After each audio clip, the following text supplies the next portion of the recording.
Bom dia.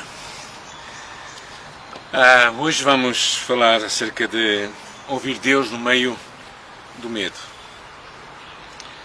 A Bíblia está repleta de afirmações e deste sentimento, desde o princípio até ao final da Escritura. Encontramos isso já no próprio Jardim do Éden, com Adão e Eva. E depois encontramos os discípulos de Jesus também, com várias demonstrações de medo no seu percurso. Quer em alguns incidentes, quer quando Jesus também foi crucificado, eles tiveram medo das autoridades romanas. Mas também grandes homens de Deus, como Elias, teve medo e fugiu. Então o medo vem deste pensamento de que algo ou alguém nos pode afetar a nossa segurança e de alguma forma nos ferir ou pôr até em risco a nossa própria vida. E este é um sentimento que nós encontramos em toda a Escritura.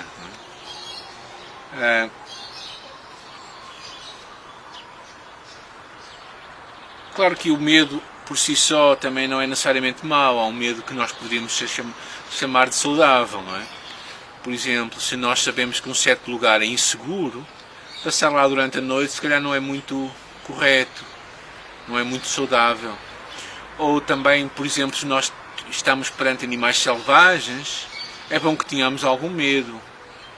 Então há um medo que poderíamos chamar um medo saudável, mas depois há aquele medo que é doentio e que nos vem perturbar imenso a nossa vida e a nossa caminhada com Deus.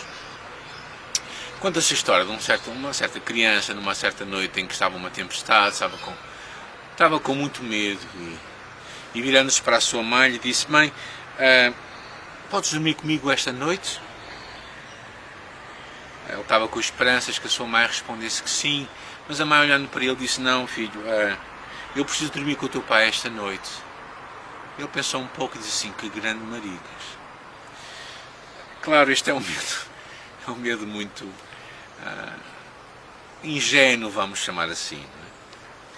Mas o medo também nos pode privar daquilo que Deus tem para nós. Por isso é quando o apóstolo Paulo falou a Timóteo e escreveu a ele, pensa-se que Timóteo estava a viver alguns medos ou algumas inseguranças em sua vida. E ele diz assim: "Porque Deus não nos deu um espírito de medo ou de covardia, mas de poder, amor e moderação." Então Deus dá-nos três coisas aqui. Em 2 Timóteo 1,7, dá-nos poder, o poder da ressurreição que ressuscitou a Jesus e que está acessível a todos nós, a Igreja de Deus.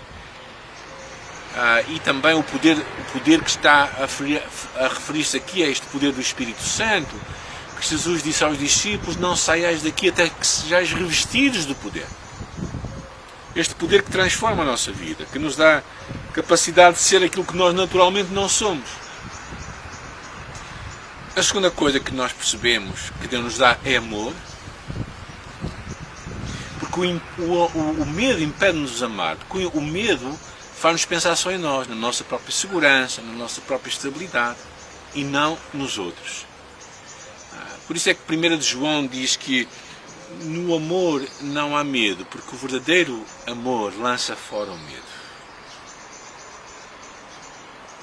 Então o amor que Deus dá ao nosso coração vai nos livrar do medo. E finalmente fala-se aqui equilíbrio ou moderação ou domínio próprio, ou seja, uma perspectiva adequada da vida, uma noção daquilo que está correto e não correto.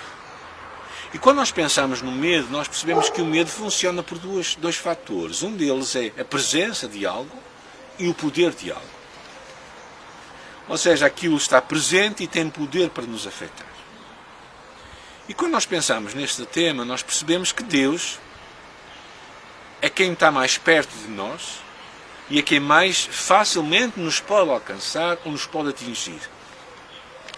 Então, se há alguém ou algo que nós deveríamos ter medo, seria de Deus. Mas, claro, a nossa relação com Deus não é uma relação de medo, mas uma relação de respeito e de amor. Mas como filhos de Deus, podemos nos aproximar deste Deus e descansar nele. Por isso é que o apóstolo Paulo, lá no livro de Filipenses, ele diz: porque para mim o viver é Cristo e o morrer é lucro. Não havia nada na sua vida que o governasse com medo, a não ser uma relação com Cristo. Viver seria bom, morrer seria muito pior. Pensando no que estamos a viver nestes dias do Covid-19, percebemos que tudo isto pode causar muito medo em nossa vida. Mas pensando objetivamente, quem nos pode alcançar mais do que qualquer outra coisa é Deus. E por isso nós deveríamos ficar com Ele e experimentar um relacionamento de intimidade com Ele. Por isso, perante esta realidade do medo, eu não te quero encorajar a seres desleixado, mas antes todos nós devemos ser cuidadosos na forma como nós vivemos o nosso dia-a-dia, como nós nos relacionamos uns com os outros, e responsáveis também. Mas quero te encorajar a duas coisas. A primeira delas é viveres como um filho amado do Pai. Saberes que em Deus, como o teu Pai, há poder, amor e moderação e equilíbrio. Ele habita em ti e em todos aqueles que são seus. E o Espírito Santo está em ti para te fortalecer, para te encorajar, para te dar vida. E a segunda coisa que eu quero encorajar é confiares em Deus. O Salmo 34 diz: bendirei o Senhor em todo o tempo, os meus lábios sempre o bendirão. Busquei ao Senhor e Ele me livrou. E Ele me respondeu: livrou-me de todos os meus medos. Por isso é que o livro de Hebreus está escrita uma carta escrita a cristãos que estavam a ser perseguidos. E por isso que teriam todas as razões, aparentemente, para estarem repletos de medo. É-lhe dito por duas vezes: não te deixarei, nunca jamais te desampararei. E por isso ousemos dizer com confiança: o Senhor é o meu ajudador e não temerei o que me possa fazer o homem. Hebreus 13, 5 e 6. Quando Deus é o teu ajudador, quando Deus é o número 1 na tua vida, quando Deus é o objeto central do teu respeito, vamos dizer do teu medo, então tu não tens que temer os homens, nem aquilo que está à tua volta. D.L. Moody gostava de correr, ele nos deixou muitas ilustrações e ele tinha o hábito de correr com a sua sombra para lhe ganhar. Entretanto, reparou que ele, sempre que corria voltado para o sol, a sua sombra ficava-lhe para trás. E ele entendeu uma coisa, como tu e eu precisamos entender: quando nós corremos a nossa vida olhando para Jesus, os nossos problemas, as nossas dificuldades, os nossos medos não desaparecem, mas ficam para trás de nós, porque o nosso alvo é Jesus.